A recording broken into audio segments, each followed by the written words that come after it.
বাইআত করার আল্লাহ হুকুম করেছেন, যেখানে রাসূল পাক বিদায় হজের ভাষণে গাদিরে খুমে এবং আরাফার ময়দানে সমস্ত উম্মতের সামনে ইনাদের জন্য বলে দিয়ে গেছিলেন সাহাবায়ে কেরামদেরকে, আমি তোমাদের মধ্যে দুটি ভারী জিনিস ছেড়ে যাচ্ছি, একটি কোরআন, একটি আহলে বাইত।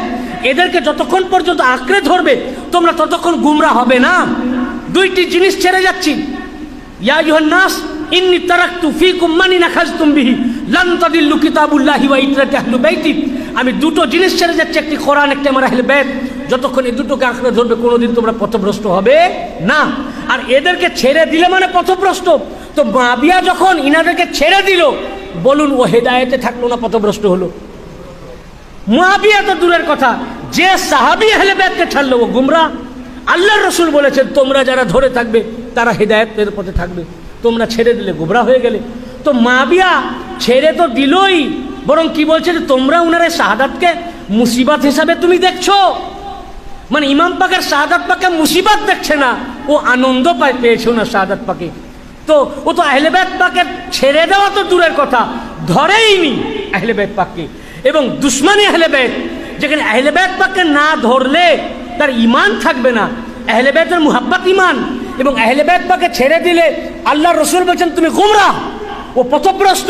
সেখানে ছেড়ে দেওয়া তো দূরের কথা, দুশমনী আহলে বাইত, এরপরে সাহাবী তো দূরের কথা, ও মুসলমান হয় কি করে? বুঝতে পেরেছেন না? সাহাবী তো দূরের কথা, মুসলমান হয় কি করে? তো এই কথা উনি বললেন। এবং তারিখে মাসউদি তিনি বর্ণনা করেছেন যে ইবনে আব্বাস রাদিয়াল্লাহু আনহু যখন দামেস্কে এসে পৌঁছালেন, সিরিয়াতে দামেস্কে, তখন উনি দেখলেন যে এতে রাজভবনে মুআবিয়া তাকবীর দিচ্ছে এবং তার সাথে সব লোকেরা তাকবীর দিচ্ছে, রাস্তার লোকরাও তাকবীর দিচ্ছে, তাকবীর শুনে মসজিদের লোকরাও তাকবীর দিচ্ছে। তো বানু আব্দুল মুত্তালিব ওই ফ্যামিলির এক মহিলা, তিনি জিজ্ঞাসা করলেন হে রাজা বাহাদুর তোমার এত আনন্দ কিসের? তো বলল যে এখনই আমার কাছে খবর আসলো যে ইমাম হাসান আলাইহিস সালাম শহীদ হয়ে গেছেন। তখন উনি ইন্না লিল্লাহি ওয়া ইন্না ইলাইহি রাজিউন বললেন এবং ক্রন্দন করতে লাগলেন। আর বললেন যে রসুল পাক সাল্লাল্লাহু আলাইহি সাল্লাম সৈয়দুল মুরসালিন, রসুল রব্বুল আলমিনের শাহজাদা শহীদ হয়ে গেছেন, আর তার শাহাদাতে আমাদের জন্য শোকের ছায়া নেমে এসেছে। তখন মুআবিয়া তাকে তিরস্কার করে বলল যে তুমি এমনভাবে ক্রন্দন করছো মনে হচ্ছে তোমার কোনো আত্মীয়। তারপরে ইবনে আব্বাস যখন প্রবেশ করলেন, ইবনে আব্বাসকেও বলল যে তো আপনি খবর পেয়েছেন ইমাম হাসান ফৌত হয়ে গেছেন। এবং এক রেওয়ায়েত হিসাবে ফৌত বলেনি, সে বলেছে যে ইমাম হাসান আলাইহিস সালাম ধ্বংস হয়ে গেছেন। আস্তাগফিরুল্লাহ, নাউজুবিল্লাহ। আসলে এক কথা বলে মুআবিয়া নিজেই ধ্বংস হয়ে গেছেন।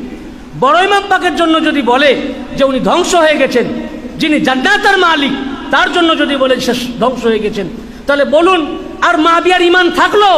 ও তো নিজেই ধ্বংস হয়ে গেল।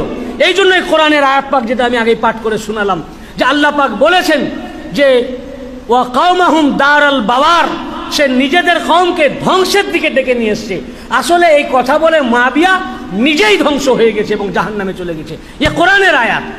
আল্লাহ পাক আয়াত অবতীর্ণ করেছেন যে মুআবিয়া, যে পুরা বনু উমাইয়া ফ্যামিলি নিজেদেরকে ধ্বংসের দিকে ডেকে এনেছে। এই ধ্বংসটা কি? জাহান্নাম। সেটা পরের আয়াতে বলেছেন, সূরা ইব্রাহিম আল্লাহ পাক বলেছেন।